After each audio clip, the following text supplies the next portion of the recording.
그들이 예루살렘에 가까이 가서 감람산 벳바게에 이르렀을 때에 예수께서 두 제자를 보내시며 이르시되 너희는 맞은편 마을로 가라.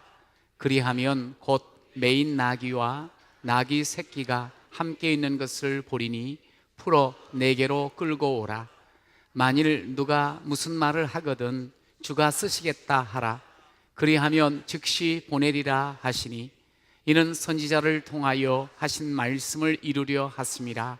일러스되 시온 딸에게 이르기를 내 왕이 내게 임하나니 그는 겸손하여 나귀 곧 멍에 매는 짐승의 새끼를 탔도다 하라 하였느니라.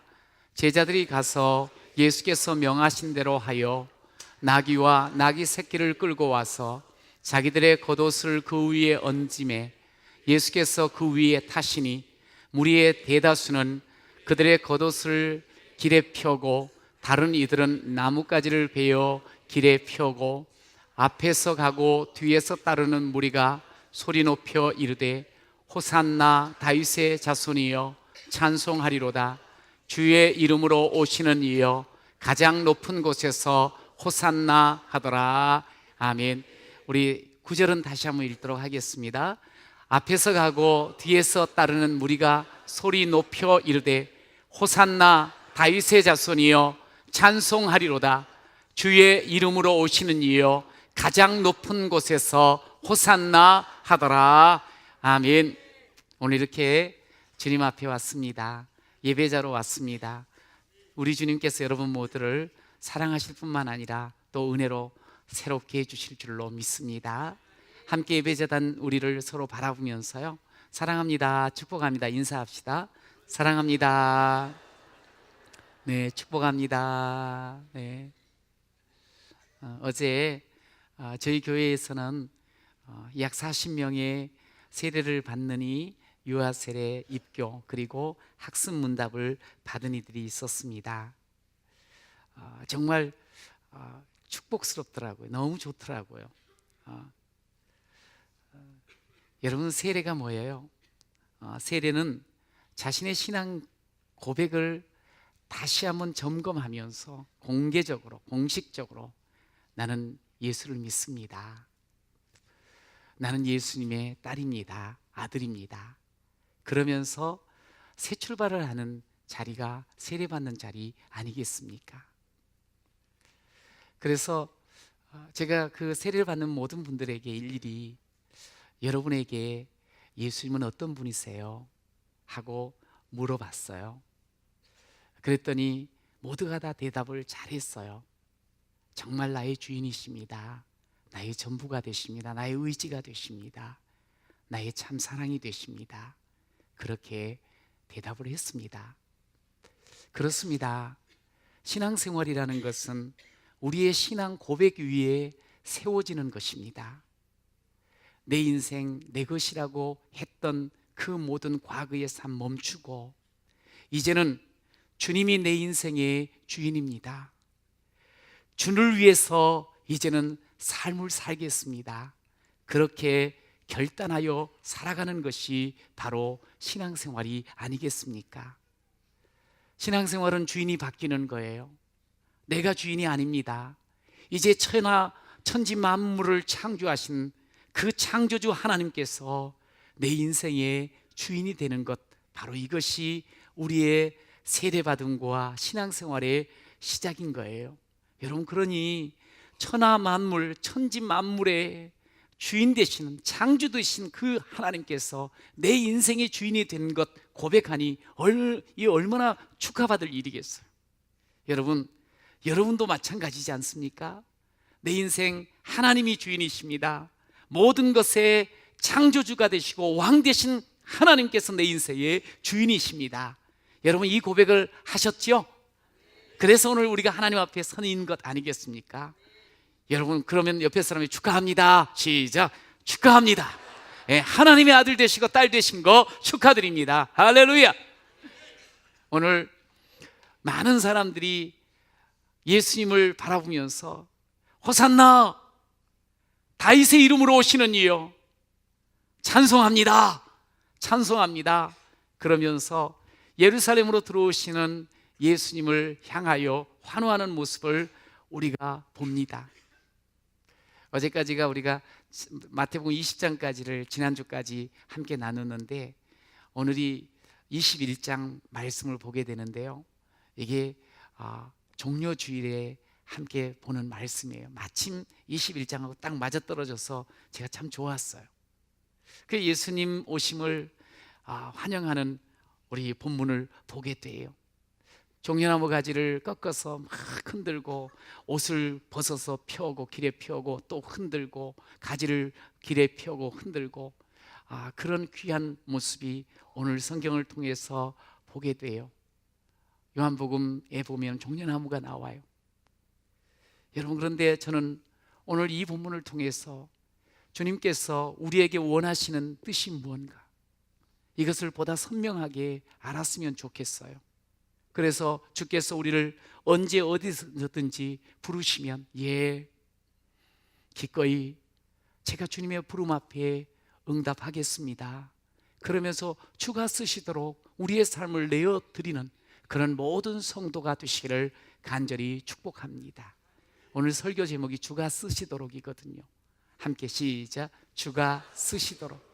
여러분, 우리의 인생이 그렇게 주가 쓰시도록 그렇게 하나님 앞에 드려져야 돼요. 붙들려야 돼요. 여러분, 그러려고 하면 오늘 본문을 통해서 따라해 보십시다. 세상 욕망을 버리고, 다시 세속적 욕망을 버리고. 예수님께서 오늘 예루살렘에 들어오시는 거예요. 마을로 가서 나귀 새끼를 데리고 오라고 그렇게 준비하시면서 그 어린 나귀를 타고 입성을 하셔요, 예루살렘으로. 그런데 이 장면은 수백 년 전에 이미 선지자가 예언한 말씀대로 가시는 거예요. 오늘 4절에도 그렇게 나와 있지 않습니까? 선지자를 통하여 하신 말씀대로. 그 말씀은 시온 딸에게 이르기를 네 왕이 네게 임하나니 그는 겸손하여 나귀 곧 멍에 매는 짐승의 새끼를 탔도다. 그런데 이것이 처음으로 예언되어질 때 스가랴 9장 9절에 나와 있어요. 우리 같이 한번 읽어봐요. 스가랴 9장 9절 시작. 시온에 따라 크게 기뻐할지어다, 예루살렘에 따라 즐거이 부를지어다. 보라, 네 왕이 내게 임하시나니 그는 공의로우시며 구원을 베푸시며 겸손하여서 나귀를 타시나니 나귀의 작은 것 곧 나귀 새끼니라. 아멘. 그래요. 오늘 예언된 대로 예수님은 왕이셔요. 왕이세요. 그런데 예수님께서는 어린 나귀 새끼를 타고 예루살렘에 들어가셔요. 조금 왕이 나귀 새끼를 타고 간다는 게 이게 조금 어울리지가 않습니다. 군마를 타고 위험스럽게 그렇게 앞뒤로 호위를 받으면서 들어가야 될 것 같은데 어린 나귀를 타고 들어가는 거예요. 성경은 말하지요. 왕이지만 겸손한 왕으로 오셨노라고, 겸손함으로 우리에게 오셨노라고 말씀을 하고 계셔요. 나귀 새끼를 타고 가지만 그래도 여기 많은 인파들이 호산나 다윗의 자손으로 오시는 이여 하면서 환호하는 모습을 보게 돼요. 왜 환호했을까요? 여러분, 우리가 20장도 함께 봤습니다만 제자들이 예수님과 함께 3년을 같이 지내면서 많은 말씀을 듣고 말씀을 하신 대로 행하시는 그 모습을 보았음에도 불구하고 자신들은 여전히 세속적인 기준으로 누가 더 클까, 누가 더 높아질까, 누가 먼저 섬김을 받을까, 이런 생각들을 많이 하는 것을 우리가 보았어요. 제자들이 그럴진데 오늘 이 무리들은 어떤 기대로 그렇게 예수를 환호했을까요? 그렇습니다. 아주 세속적인 기대를 가지며 환호했습니다. 예수님께서 예루살렘에서 이제 입성하여 다윗과 같이 왕의 자리에 오를 것을 기대했습니다. 그래서 제자들은 많은 그 제자들과 무리들은 그 왕 되신 예수님 오십니다. 옷을 흔들고 길을 펴기도 하고 종려나무 가지를 꺾어서 길에 펴기도 하고 그리고 흔들기도 했던 것입니다. 호산나 찬송하리로다. 그런데 사실 이 외침 속에는 이런 게 있는 거예요. 예수님 드디어 왕으로 오셔서 감사합니다. 우리가 지금 로마의 압제하에 있지 않습니까? 정치적으로 우리가 식민지하에 있지 않습니까? 우리를 해방시켜 주십시오. 우리를 정치적으로 자유케 해 주십시오. 또 외칩니다. 다윗의 자손이여, 예수님 위대한 왕 다윗처럼 오셨습니다. 이제 다윗처럼 경제적으로 이 나라를 부흥케 하여 주시고 정말 배부른 나라로 만들어 주시옵소서. 뭐 이런 기대를 가지고 외쳤어요. 이 지금 6월절을 앞두고 있었기에 이 예루살렘에 사는 유대인뿐만 아니라 각지에서 모여드는 사람이 어마어마하게 많았거든요. 그런데 그들이 예수의 소문을 들었어요. 예수님은 배고픈 자들을 먹여주시더라. 오병이어를 통해서 5천 명도 2만 명도 먹이시니까. 병든 자 고쳐주시더라. 정말 불쌍한 자 다 위로해 주시고 세워주시더라. 그래서 우리도 그렇게 되지 않을까, 우리의 인생이 이 땅의 문제를 해결해 주지 않을까, 그런 기대를 가지고 환호하는 거예요. 맞아요. 인생은 문제가 많지요. 살면서 그것을 주께서 해결해 달라고, 주님 주께서 풀어줄 것을 기대하는 것은 어찌 보면 당연한 것입니다. 그렇지만 오늘 성경은 우리에게 가르쳐요. 예수님이 우리에게 오신 진정한 이유가 있다는 거예요. 이 땅에 오신 참 목적이 있다는 거예요. 그 목적을 바로 알아야 할 줄로 믿습니다. 주님이 이 땅에 오신 그 목적보다 우리의 세상적인 욕구를 충족시키기 위해서, 이 땅에서의 문제를 풀기 위해서 환호하는 것, 이거 아니라는 거지요. 제가 왜 이런 말씀을 드리는 거 아니? 그토록 환호했던 이 예루살렘의 수없이 많은 무리들이 한 주간이 채 지나기도 전에 예수를 못 박아야 된다고, 십자가에 못 박아야 된다고 그렇게 외치던 그런 사람으로 바뀌어 버렸습니다. 속이 다 보인 거죠. 자기의 뜻대로 안 되니까 죽이라는 거예요. 여러분, 우리는 어떤가요? 사람들이 어떻게 그럴 수가 있어?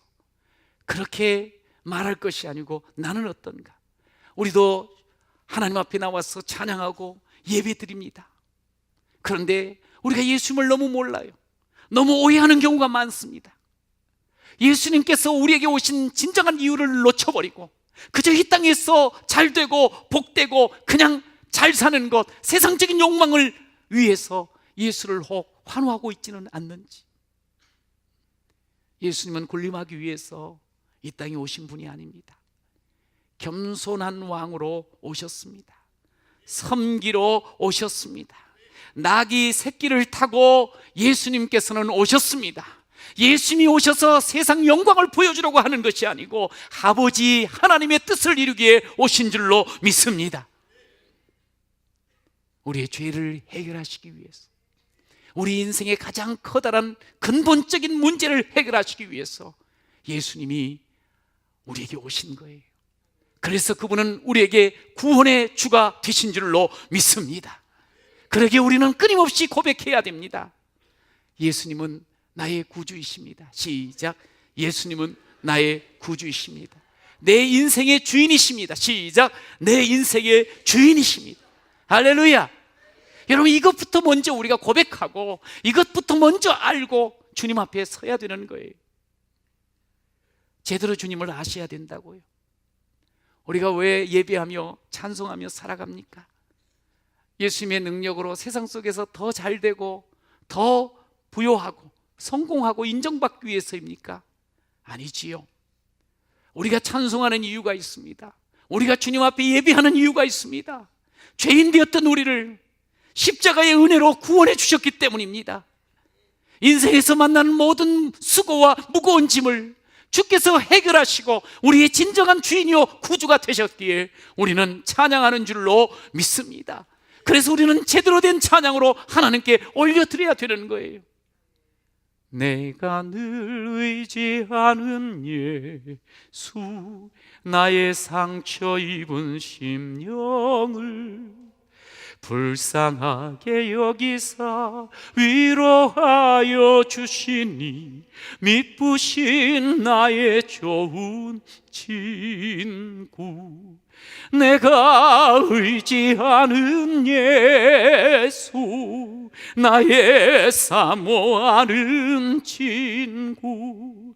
나의 기도 들으사 응답하여 주시니, 미쁘신 나의 좋은 친구. 그렇습니다. 주님은 지금도 우리의 좋은 친구가 되시고 우리의 모든 삶의 문제들을 풀어주시며 우리에게 영원한 생명으로 역사하여 주시는 줄로 믿습니다. 수고하고 무거운 짐진 자들아, 다 내게로 오라 했어요. 여러분, 우리는 살면서 내 죄로 인하여 죽음의 그림자가 늘 드리워 있는 것, 이 영적인 무거운 짐이 우리 가운데 있어요. 그래서 상처 입게 되고 상처를 주게 되어 주며 사는 우리의 모습입니다. 그런데 우리 주님께서는 이런 영적인 무거운 짐을 지고 있는 우리를 불쌍히 여기시고 우리를 위로하시고 풀어주시는 줄로 믿습니다. 뿐만 아니라 이 땅을 최선을 다해서 열심히 살아갑니다. 그런데 이 땅에서 현실의 짐들이 있습니다. 내가 어찌할 수 없는 그런 짐들을 주님 어찌할까요? 주님, 나를 도와주세요. 우리가 주님 앞에 기도할 때 주께서는 들으시고 우리에게 진정한 새로운 길을 열어주시는 분인 줄로 믿습니다. 죄짐에 눌려있는 우리 인생, 바로 그런 우리를 위하여, 현실의 짐에 눌려있는 우리 인생을 위하여 주님께서 오신 겁니다. 기꺼이 오셔서 우리를 섬겨주시고 기꺼이 우리를 위하여 십자가를 지신 줄로 믿습니다.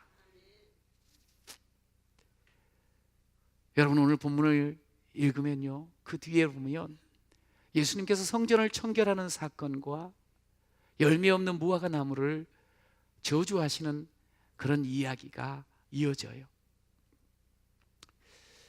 주님이 성전에서 왜 불같이 화를 내셨을까? 왜 열매 없는 나무를 보며 저주하셨을까? 주님은 무엇 때문에 평소에 보이지 않는 모습들을 보이시고 말을 하셨는가 하는 거예요.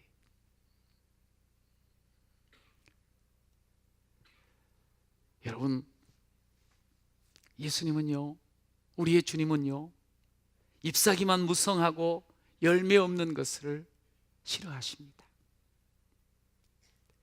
겉으로는 번지를 하고 그래서 아주 종교적으로는 근사하게 잘 어떤 신앙생활을 하는 것 같지만 마음속에 예수 없는 사람, 내가 주인 되어 사는 사람, 주님 싫어하십니다.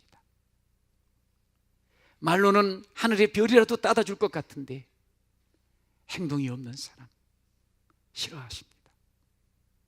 하나님의 은혜를 받았다고 하면서도 열매 맺기를 거부하는 사람, 주님 안타까워하고 싫어하세요.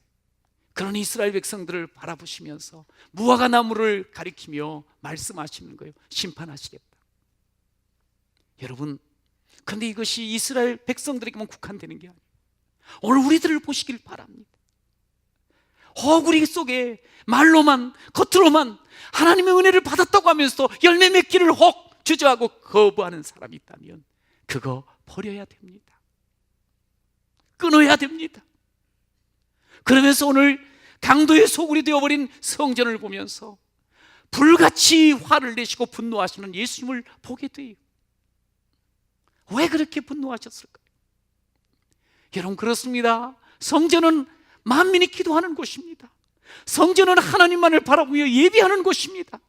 그런데 그 성전 안에서 이익에 눈이 멀어가지고 그저 자기의 욕망만을 채우는 그런 장사꾼들을 바라보시면서 내쫓는 예수님, 분노하시는 예수님을 우리가 만날 수 있어요.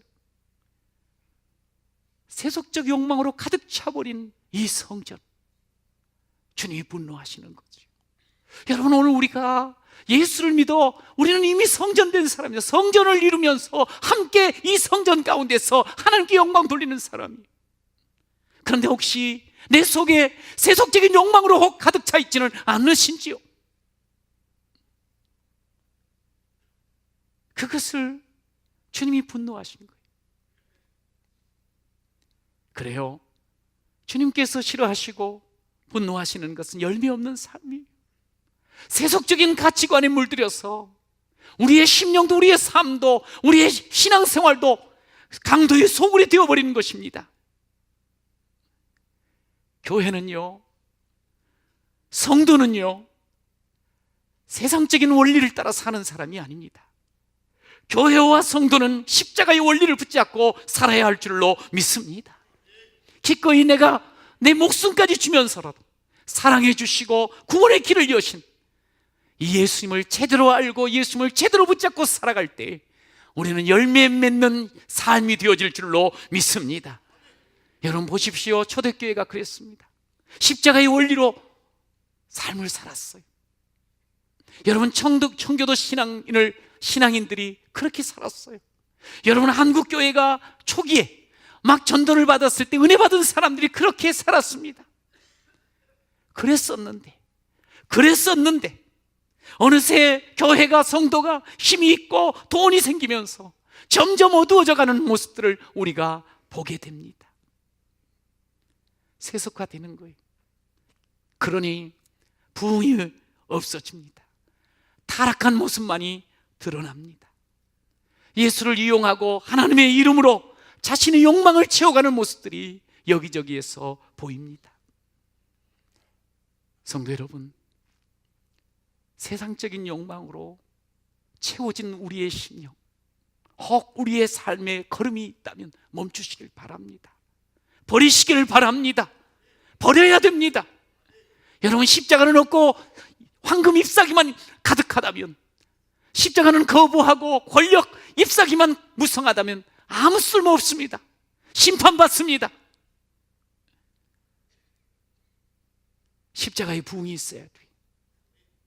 나귀 새끼를 타신 예수의 모습, 아니 또 낮아져서 십자가를 지신 그 예수의 모습, 이것이 우리를 진정코 살리며 우리에게 부흥을 가져다 주는 줄로 믿으시기 바랍니다. 내 자신을 드러내려고 하지 마십시오. 황금을 쫓아가지 마십시오. 권력만을 붙잡으려고 아둥바둥하지 마십시오. 오직 십자가를 붙잡고 주님을 의지하는 바로 그 사람, 바로 그 자리가 세상을 바꾸며 하나님의 능력을 체험하는 축복의 자리가 될 줄로 믿습니다. 우리가 이렇게 살아가야 돼. 요즘 우리가 묵상하는 갈라디아서 마지막 장 14절, 6장 14절을 우리 같이 한번 읽어봐요.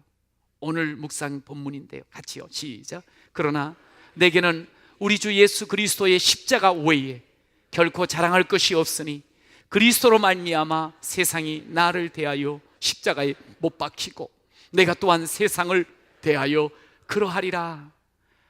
세상의 욕망 버리는 거예요. 오직 십자가가 내 능력이고 내 자랑이.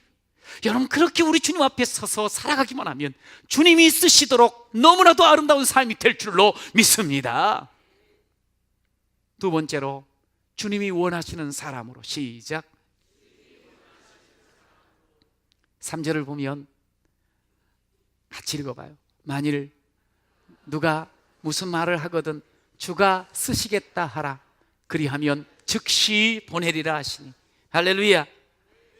주인이 물을 수도 있고 주변 사람이 물을 수 있어요. 뭐 하느냐고, 왜 데리고 가냐고. 주가 쓰시겠다 하라. 주가 쓰시겠다 하라. 그러면 즉시 보내리라.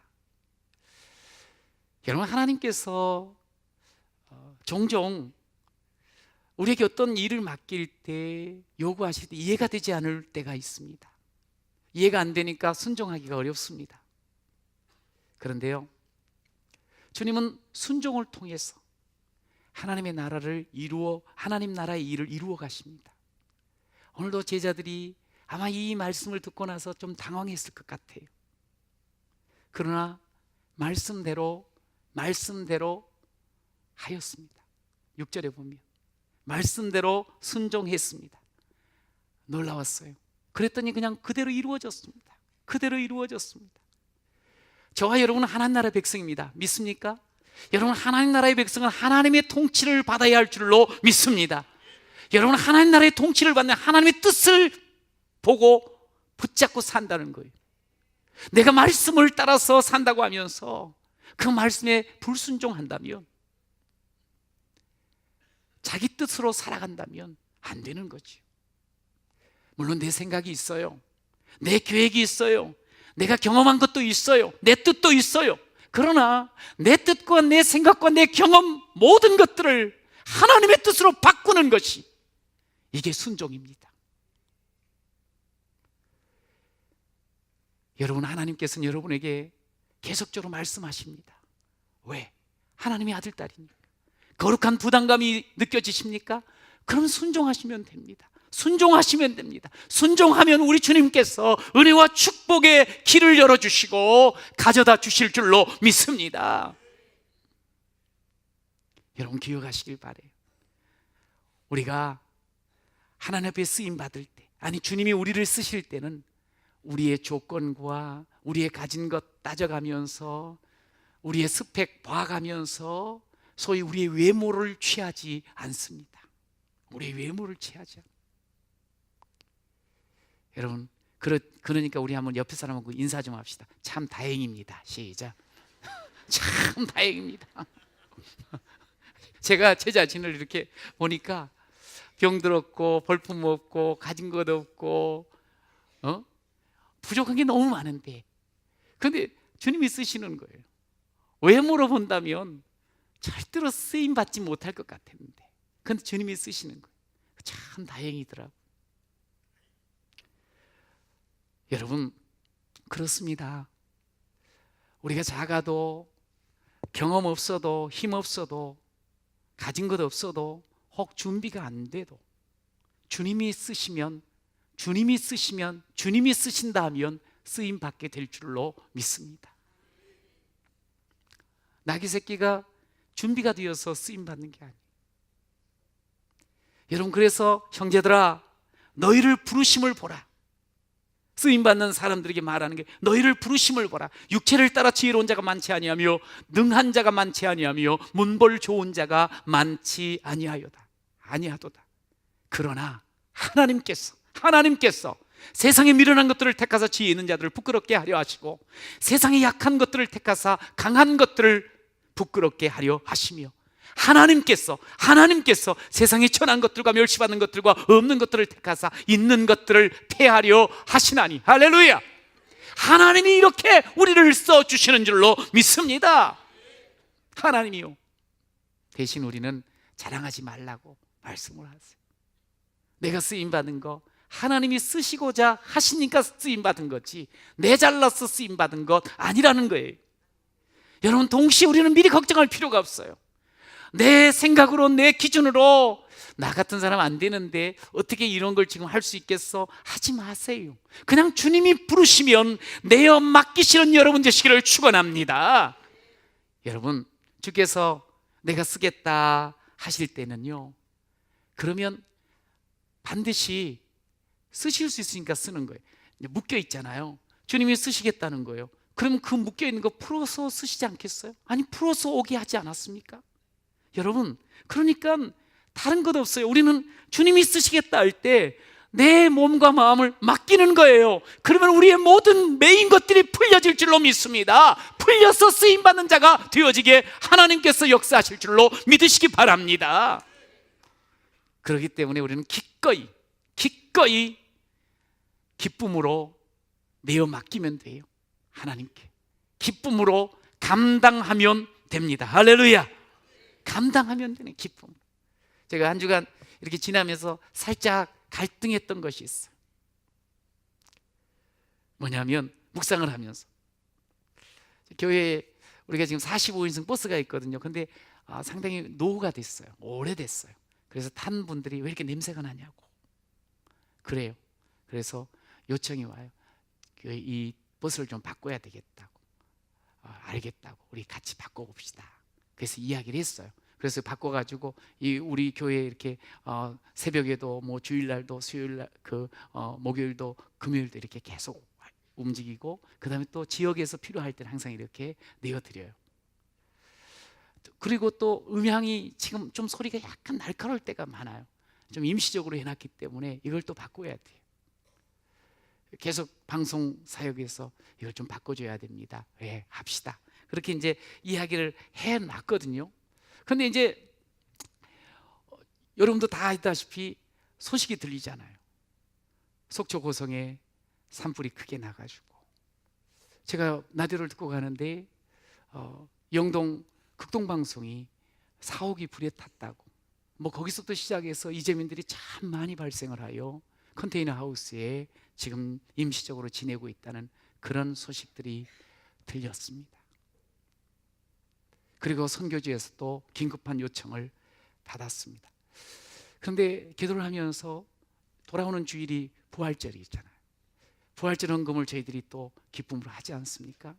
이 헌금을 어떻게 해야 될까? 산불로 고통 겪는 귀한 분들, 형제 자매들, 그리고 선교지에서도 긴급 요청하는 이 선교지에 이걸 보내야 되겠다 하는 마음을 자꾸 주시는 거예요.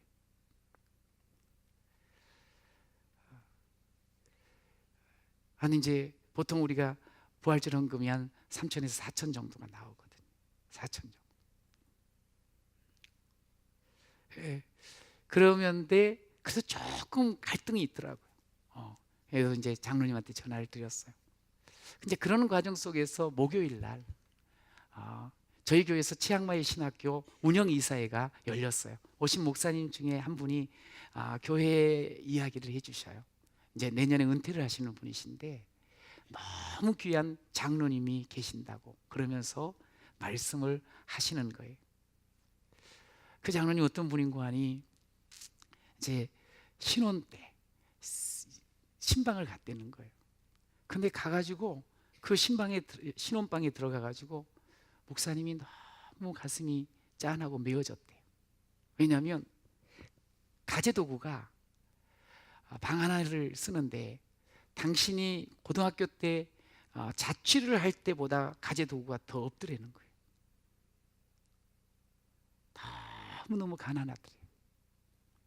그런데 그때 눈을 들어 산을 보라, 우리의 도움이 어디서 올까 하면서 말씀을 전하고 같이 울면서 기도를 하며 축복을 했다는 거예요. 그런데 이분이 둘이서 이제 사는데 너무 성실하게 열심히 살고 신앙생활을 특히 남편이 잘 하시더래요. 어느 날 목사님 기도하는 가운데 저도 이렇게 이제 딴 데서 밑에서 일을 하는데 자동차를 고치는 일을 경비를 하시는데 자기도 이렇게 또 새로운 계획이 있다고 그러면서 이야기를 해서, 그러면 가게를 내서 한번 해보라고 하면 잘 될 것 같다. 근데 저같이 어떻게 할 수 있겠냐고, 아무것도 없는데. 아니 기도하자고. 그러다가 드디어 가게를 냈나 봐요. 그래서 그 가게가 하여간 그 주변에서 너무너무 성실하게 고객들을 잘 대해주니까 막 잘 되는 거예요. 그래서 그 배터리 가게더라 그러더라고. 예, 배터리 가게가 그냥 너무 잘 돼가지고 하여간에 그것을 하고 나서 몇 년 사이에 동네에서 집을 2채나 사버렸다고. 와, 그게 놀라. 그런데 이 남자분이 너무너무 하나님을 사랑하고 막 섬기는 거. 그래서 한 분은 그러대, 2채 중에 좀 이제 교회가 뭐 이렇게 일이 있어가지고 한 채를 자기가 주겠다고, 하나님께 드리겠다. 그래서 목사님 그랬다는 거예요. 그러면 아내랑 이야기했냐, 집사님하고. 그랬더니 이야기 안 하고 그냥 했다고. 그랬더니 아니라고, 가서 꼭 이야기해보라고. 이야기를 하고 둘이서 합의가 되면 하라고. 그랬더니 아내가 안 된다 그래 버렸대요. 그래서 안 하기로. 그러 봐라, 그냥 했으면 큰일 나지. 그런데 또 1년쯤 있다가 또 갖고 왔더래요. 또 하겠다고. 그래서 아내랑 이야기했냐 그랬더니 이번에 또 안 했다고. 그래서 그래도 가서 이야기해라. 이야기를 그래도 허락을 받고 같이 하나가 돼서 해야지. 그렇게 했대요. 근데 이제 아내가 그 이야기를 딱 듣고 어떻게 됐겠어요? 아유, 하란 말을 못하고 그냥 거기서 갑자기 마비가 되어버렸대요.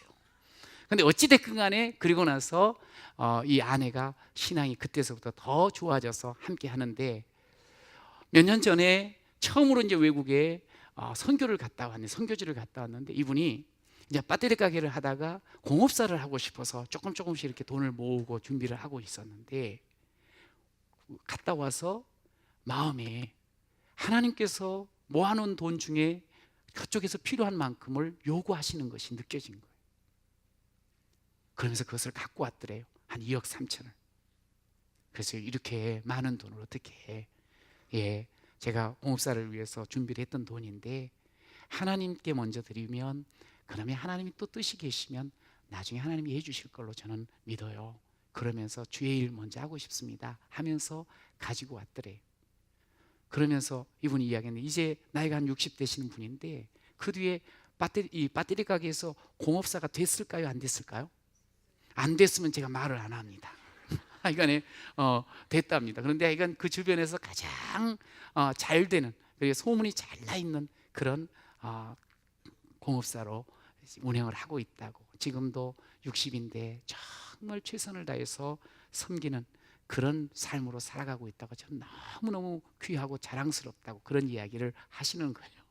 그래서 제가 그 이야기를 딱 들으면서 뭐 잠깐 고민하고 갈등했던 게 싹 씻어지더라고. 뭘 갈등하냐.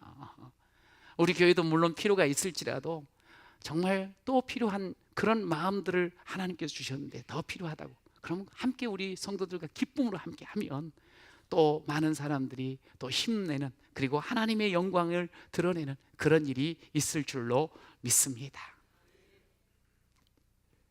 하나님의 마음, 하나님이 원하시는 그대로 우리가 한번 살아보는 거예요. 근데 우리가 잘 안 돼요. 이번 한 주간은 예수께서 우리를 위해서 고난당하신 것들을 묵상하는 주간이에요. 내가 아직도 세속적인 욕구가 참 많아요.